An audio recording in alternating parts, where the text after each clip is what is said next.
The Poetical Policeman by Edgar Wallace. The day Mr. Reader arrived at the public prosecutor's office was indeed a day of fate for Mr. Lambton Green, branch manager of the London, Scottish and Midland Bank. That branch of the bank which Mr. Green controlled was situated at the corner of Pell Street and Furling Avenue, on the countryside of Ealing. It is a fairly large building, and unlike most suburban branch offices, the whole of the premises were devoted to banking business, for the bank carried very heavy deposits. The Lunar Traction Company, with 3,000 people on its payroll, the Associated Novelties Corporation, with its enormous turnover, and the Laraphone Company being only 3 of the LSM's customers. On Wednesday afternoons, in preparation for the paydays of these corporations, large sums in currency were brought from the head office and deposited in the steel and concrete strongroom, which was immediately beneath Mr. Green's private office, but admission to which was gained through a steel door in the general office. This door was observable from the street, and to assist observation there was a shaded lamp fixed to the wall immediately above, which threw a powerful beam of light upon the door. Further security was ensured by the employment of a night watchman, Arthur Malling, an army pensioner. The bank lay on a restricted police beat, which had been so arranged that the constable on patrol passed the bank every 40 minutes. It was his practice to look through the window and exchange signals with the night watchman, his orders being to wait until Malling appeared. On the night of October 17th, Police Constable Burnett stopped, as usual, before the wide peephole and glanced into the bank. The first thing he noticed was that the lamp above the strongroom door had been extinguished. The night watchman was not visible, and his suspicions aroused, the officer did not wait for the man to put in an appearance, as he would ordinarily have done, but passed the window to the door, which, to his alarm, he found ajar. Pushing it open, he entered the bank, calling Malling by name. There was no answer. Permeating the air was a faint, sweet scent, which he could not locate. The general offices were empty, and entering the manager's room in which a light burnt, he saw a figure stretched upon the ground. It was the night watchman. His wrists were handcuffed. 2 straps had been tightly buckled about his knees and ankles. The explanation for the strange and sickly aroma was now clear. Above the head of the prostrate man was suspended by a wire hooked to the picture rail an old tin can, the bottom of which was perforated so that there fell an incessant trickle of some volatile liquid upon the thick cotton pad which covered Malling's face. Burnett, who had been wounded in the war, had instantly recognized the smell of chloroform, and dragging the unconscious man into the outer office, snatched the pad from his face, and leaving him only long enough to telephone to the police station, sought vainly to bring him to consciousness. The police reserves arrived within a few minutes, and with them the divisional surgeon, who fortunately had been at the station when the alarm came through. Every effort to restore the unfortunate man to life proved unavailing. "He was probably dead when he was found," was the police doctor's verdict. "What those scratches are on his right palm is a mystery." He pulled open the clenched fist and showed 6 little scratches. They were recent, for there was a smear of blood on the palm. Burnett was sent at once to arouse Mr. Green, the manager, who lived in Furling Avenue, at the corner at which the bank stood, a street of semi-detached villas of a pattern familiar enough to the Londoner. As the officer walked through the little front garden to the front door, he saw a light through the panels, and he had hardly knocked before the door was opened and Mr. Lambton Green appeared, fully dressed, and to the officer's discerning eye, in a state of considerable agitation. Constable Burnett saw on a hall chair a big bag, a travelling rug, and an umbrella. The little manager listened, pale as death, whilst Burnett told him of his discovery. "The bank robbed! It's impossible!" he almost shrieked. "My God, this is awful!" He was so near the point of collapse that Burnett had to assist him into the street. I was going away on a holiday," he said incoherently as he walked up the dark thoroughfare towards the bank premises. "The fact is, I was leaving the bank. I left a note explaining to the directors." Into a circle of suspicious men the manager tottered. He unlocked the drawer of his desk, looked, and crumpled up. "They're not here," he said wildly. "I left them here, my keys, with the note." And then he swooned. When the dazed man recovered, he found himself in a police cell, and later in the day he drooped before a police magistrate supported by 2 constables, and listened like a man in a dream to a charge of causing the death of Arthur Malling, and further of converting to his own use the sum of £100,000. It was on the morning of the first remand that Mr. John G. Reader, with some reluctance, for he was suspicious of all government departments, transferred himself from his own office on Lower Regent Street to a somewhat gloomy bureau on the top floor of the building which housed the public prosecutor. In making this change, he advanced only one stipulation, that he should be connected by private telephone wire with his old bureau. He did not demand this. He never demanded anything. He asked, nervously and apologetically. There was a certain wistful helplessness about John G. Reader that made people feel sorry for him, that caused even the public prosecutor a few uneasy moments of doubt as to whether he had been quite wise in substituting this weak-appearing man of middle age for Inspector Halford, bluff, capable, and heavily mysterious. Mr. Reader was something over 50, a long-faced gentleman with sandy grey hair and a slither of side whiskers that mercifully distracted attention from his large, outstanding ears. He wore, halfway down his nose, a pair of steel-rimmed pince-nez, through which nobody had ever seen him look. They were invariably removed when he was reading.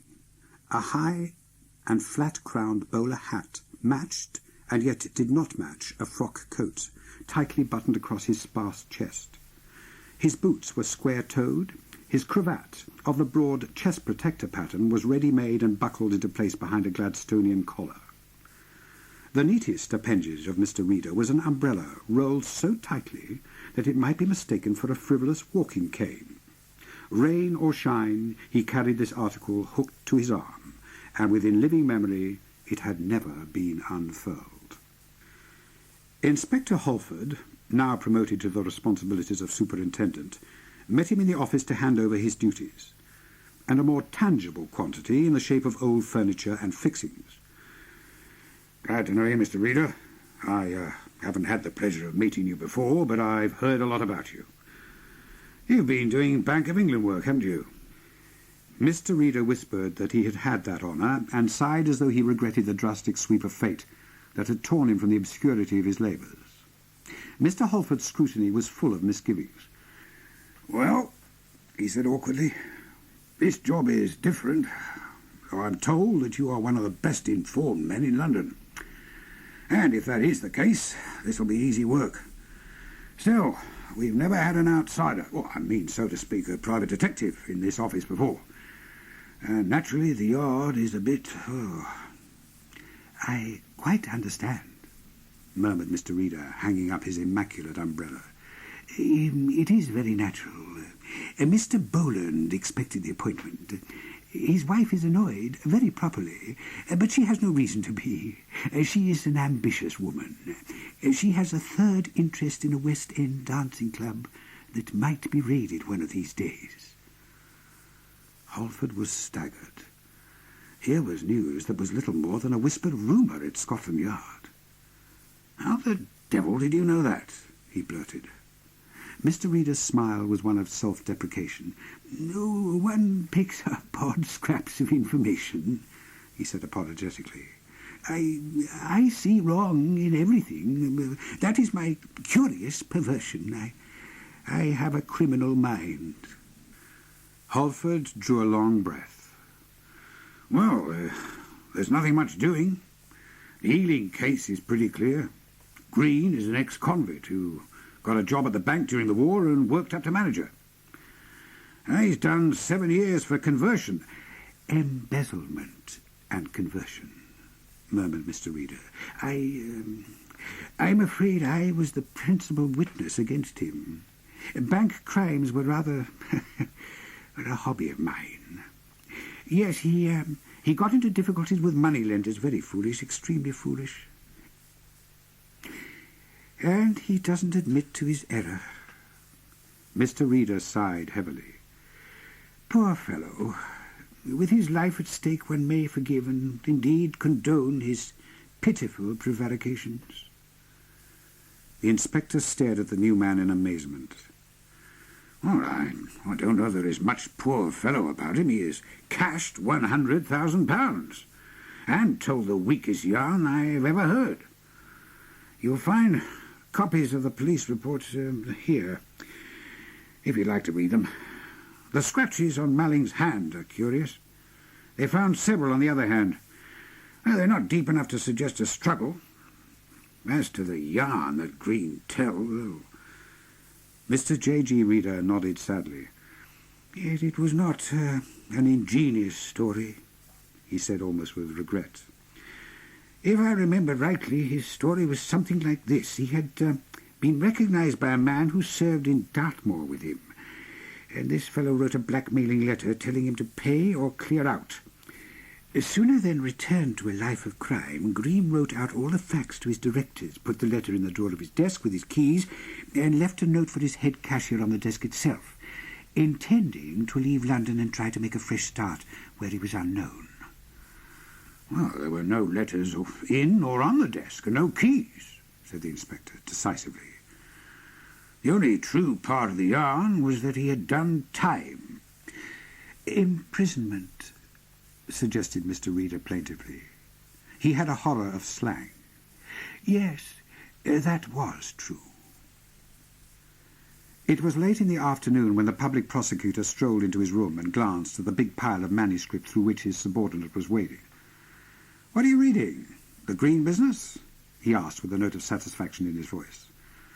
"I'm glad this is interesting you, though it seems a fairly straightforward case. I've had a letter from the president of the man's bank, who for some reason seems to think Green was telling the truth." Mr. Reader looked up with that pained expression of his, which he invariably wore when he was puzzled. "Here is the evidence of Policeman Burnett," he said. "Perhaps you can enlighten me, sir. Policeman Burnett stated in his evidence... let me read it. Some time before I reached the bank premises, I saw a man standing at the corner of the street, immediately outside the bank. I saw him distinctly in the light of a passing mail van. I did not attach any importance to his presence, and I did not see him again. It was possible for this man to have gone round the block and come to 120 Furling Avenue without being seen by me. Immediately after I saw him, my foot struck against a piece of iron on the sidewalk. I put my lamp on the object and found it was an old horseshoe. I had seen children playing with this particular shoe earlier in the evening. When I looked again towards the corner, the man had disappeared. He would have seen the light of my lamp. I saw no other person, and so far as I can remember, there was no light showing in Green's house when I passed it." Mr. Reader looked up. "Well," said the prosecutor, "there's nothing remarkable about that. It was probably Green who dodged round the block and came in at the back of the constable." Mr. Reader scratched his chin. "Yes," he said thoughtfully.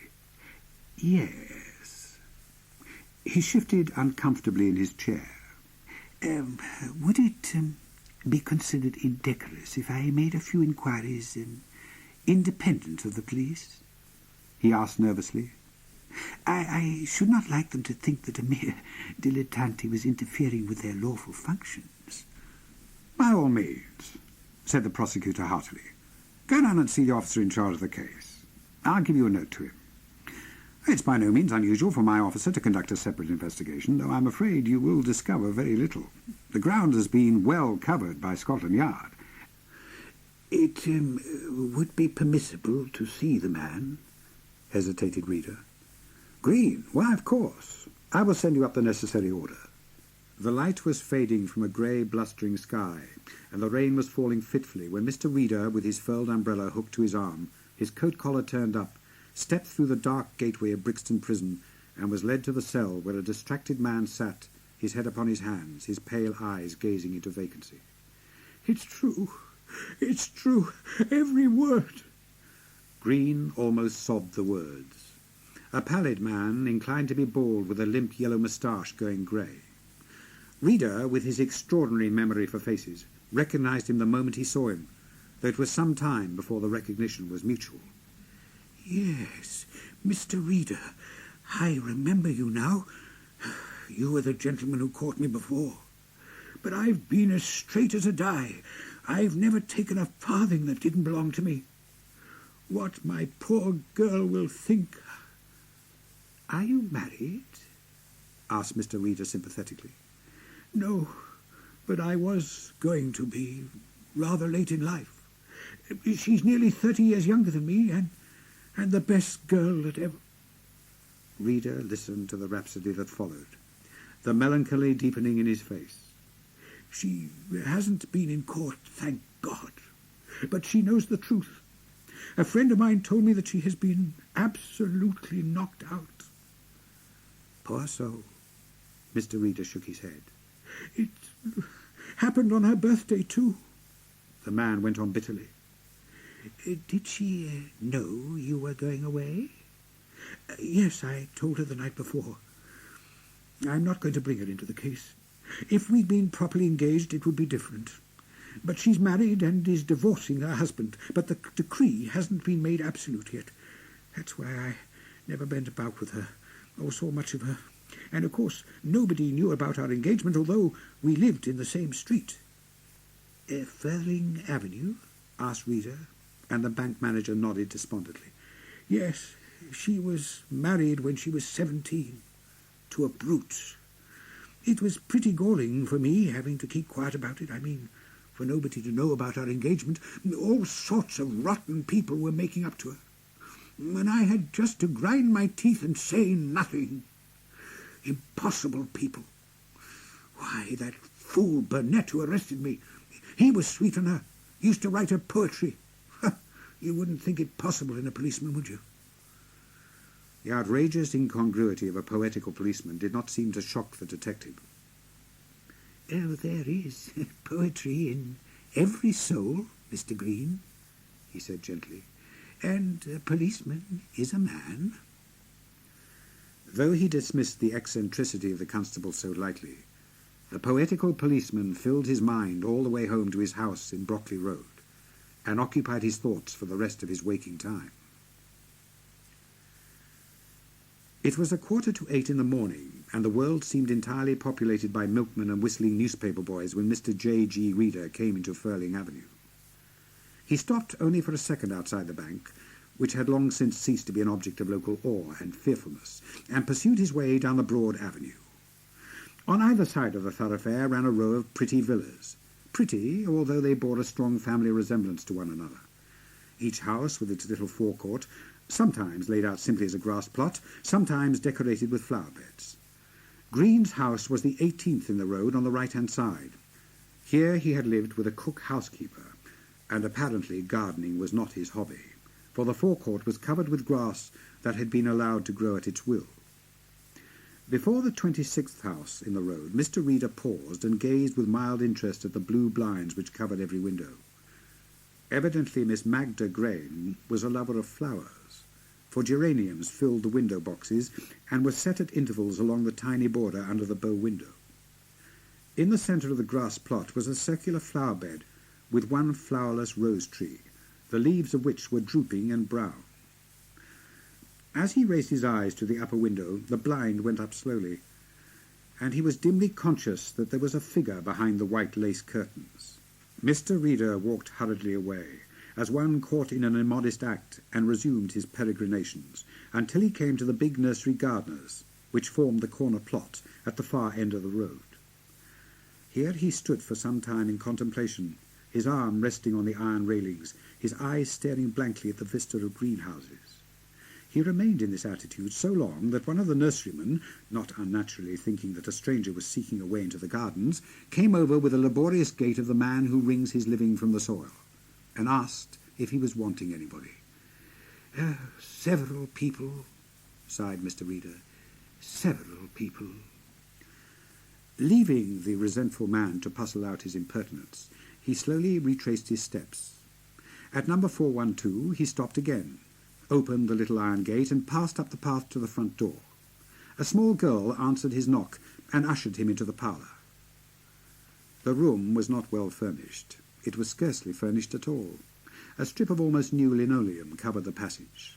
The furniture of the parlour itself was made up of wicker chairs, a square of art carpet, and a table. He heard the sound of feet above his head, feet on bare boards, and then presently the door opened and a girl came in. She was pretty, in a heavy way, but on her face he saw the marks of sorrow. It was pale and haggard. The eyes looked as though she had been recently weeping. "Miss Magda Grain?" he asked, rising as she came in. She nodded. "Are you from the police?" she asked quickly. "Not exactly the police," he corrected carefully. "I hold an appointment in the office of the public prosecutor, which is analogous to, but distinct from, a position in the Metropolitan Police Force." She frowned, and then, "I wondered if anybody would come to see me," she said. "Mr. Green sent you?" "Mr. Green told me of your existence. He did not send me." There came to her face in that second a look which almost startled him. Only for a fleeting space of time, the expression had dawned and passed almost before the untrained eye could detect its passage. "I was expecting somebody to come," she said. Then, "What made him do it?" she asked.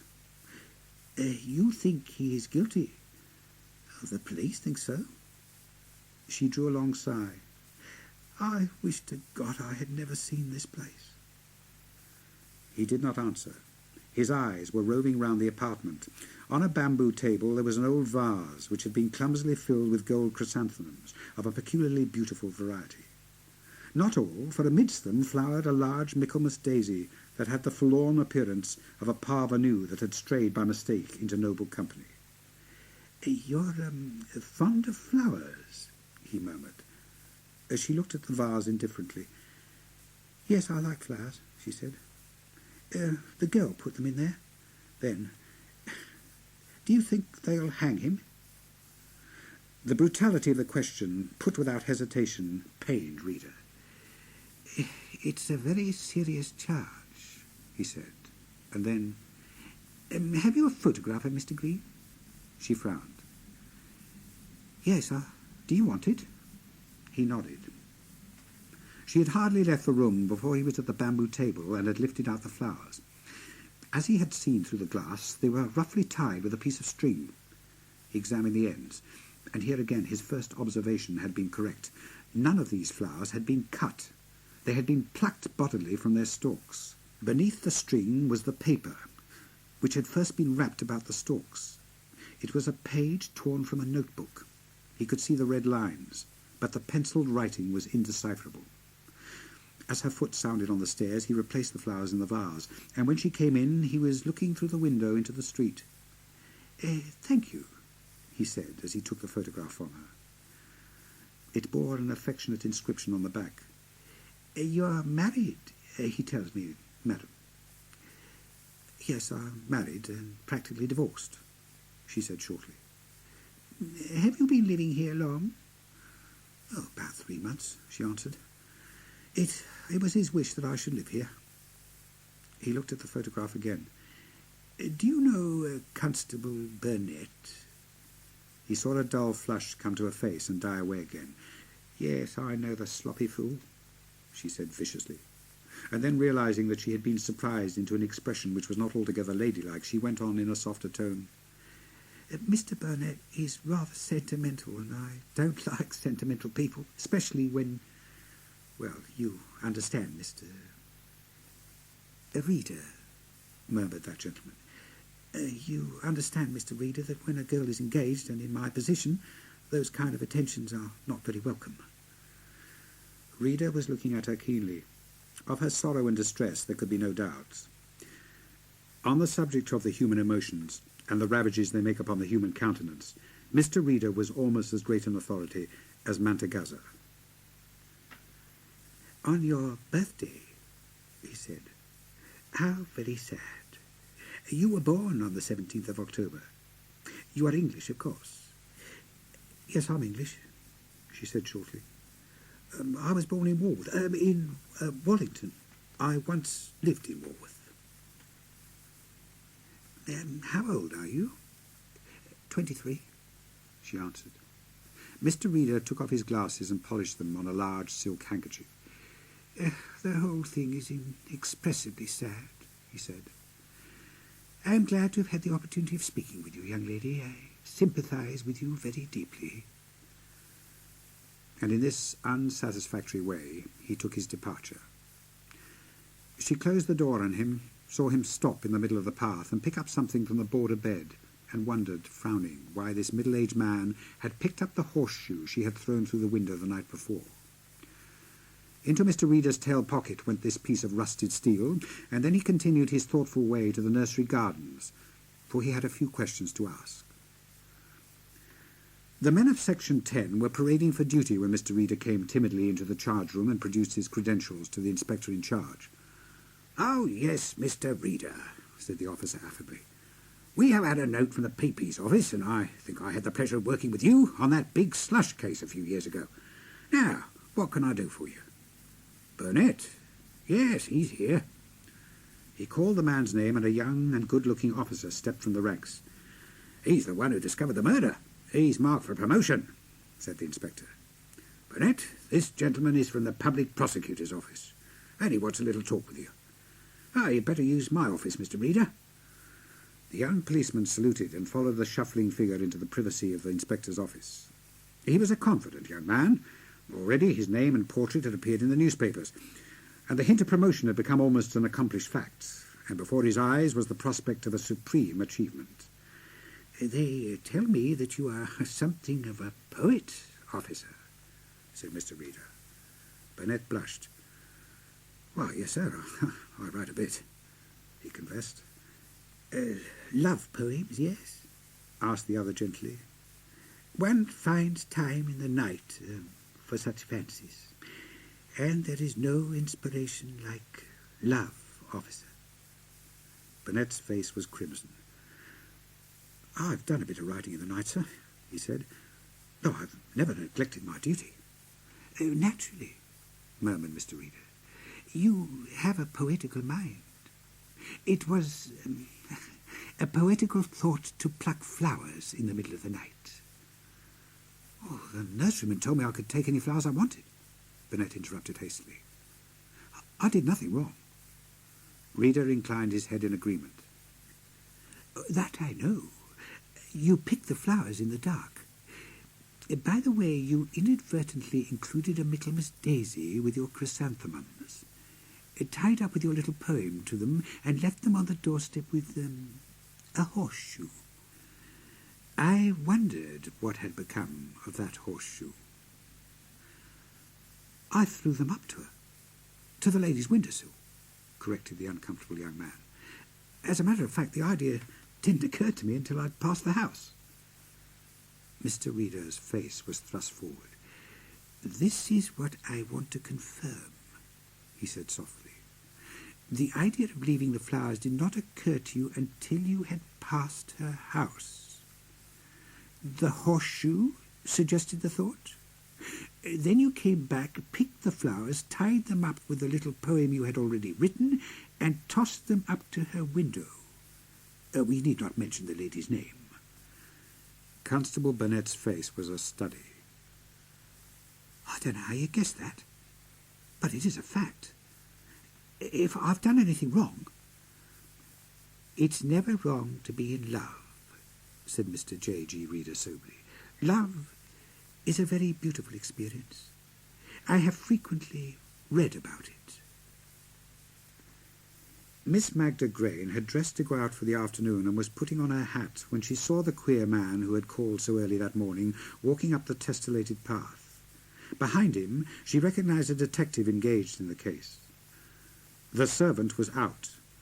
Nobody could be admitted except by herself. She walked quickly behind the dressing-table into the bay of the window and glanced up and down the road. Yes, there was a taxicab, which usually accompanies such visitations, and standing by the driver, another man, obviously a busy. She pulled up the overlay of her bed, took out the flat pad of banknotes that she found, and thrust them into her handbag. Then, stepping on tiptoe, she went out to the landing, into the unfurnished back room, and opening the window, dropped to the flat roof of the kitchen. In another minute she was in the garden and through the back gate.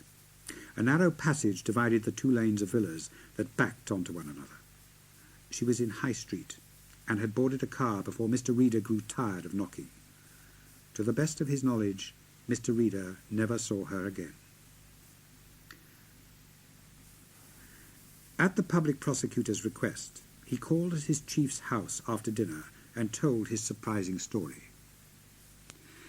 Green, who had the unusual experience of being promoted to his position over the heads of his seniors for special services rendered during the war, was undoubtedly an ex-convict, and he spoke the truth when he said that he had received a letter from a man who had served a period of imprisonment with him.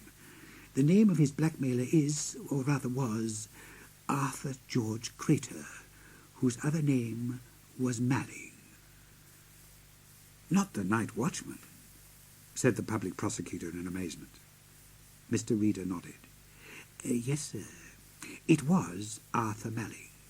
His daughter, Miss Magda Crater, was, as she very truly said, born at Walworth on the 17th of October, 1900. She said Wallington after, but Walworth first. One observes that when people adopt false family names, they seldom change their given names, and the Magda was easy to identify. Evidently Malling had planned this robbery of the bank very carefully. He had brought his daughter, in a false name, to Ealing, and had managed to get her introduced to Mr. Green. Magda's job was to worm her way into Green's confidence and learn all that she could. Possibly it was part of her duty to secure casts of the keys. Whether Malling recognized in the manager an old prison acquaintance, or whether he obtained the facts from the girl, we shall never know. But when the information came to him, he saw, in all probability, an opportunity of robbing the bank and of throwing suspicion upon the manager. The girl's role was that of a woman who was to be divorced, and I must confess this puzzled me, until I realized that in no circumstances would Malling wish his daughter's name to be associated with a bank manager. The night of the 17th was chosen for the raid. Malling's plan to get rid of the manager had succeeded. He saw the letter on the table in Green's private office, read it, secured the keys, although he had in all probability a duplicate set, and at a favourable moment cleared as much portable money from the bank vaults as he could carry, hurried them round to the house in Furling Avenue, where they were buried in the central bed of the front garden under a rose bush. I rather imagine there was something interfering with the nutrition of that unfortunate bush the first time I saw it. I can only hope that the tree is not altogether dead, and I have given instructions that it shall be replanted and well fertilized. Yes, yes, said the prosecutor, who was not at all interested in horticulture. In planting the tree, as he did in some haste, Malling scratched his hand. Roses have thorns, and I went to Ealing to find the rose bush that had scratched his hand. Hurrying back to the bank, he waited, knowing that Constable Burnett was due at a certain time. He had prepared the can of chloroform, the handcuffs and straps were waiting for him, and he stood at the corner of the street until he saw the flash of Burnett's lamp. Then, running into the bank and leaving the door ajar, he strapped himself, fastened the handcuffs, and lay down, expecting that the policeman would arrive, find the open door, and rescue him before much harm was done.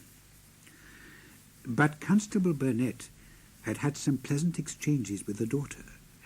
Doubtless she had received instructions from her father to be as pleasant to him as possible.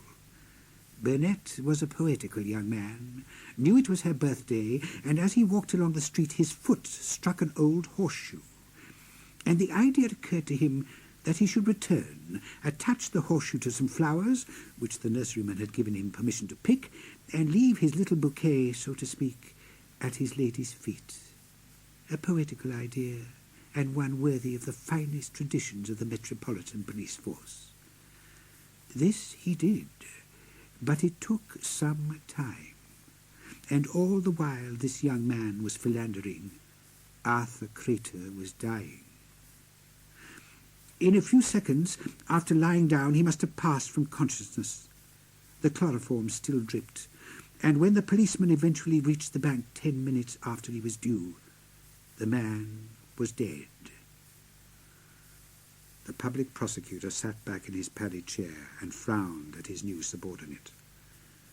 "How on earth did you piece together all this?" he asked in wonder. Mr. Reader shook his head sadly. "I have that perversion," he said. It is a terrible misfortune, but it is true. I see evil in everything. In dying rose bushes, in horseshoes, in poetry even. I have the mind of a criminal. It is deplorable.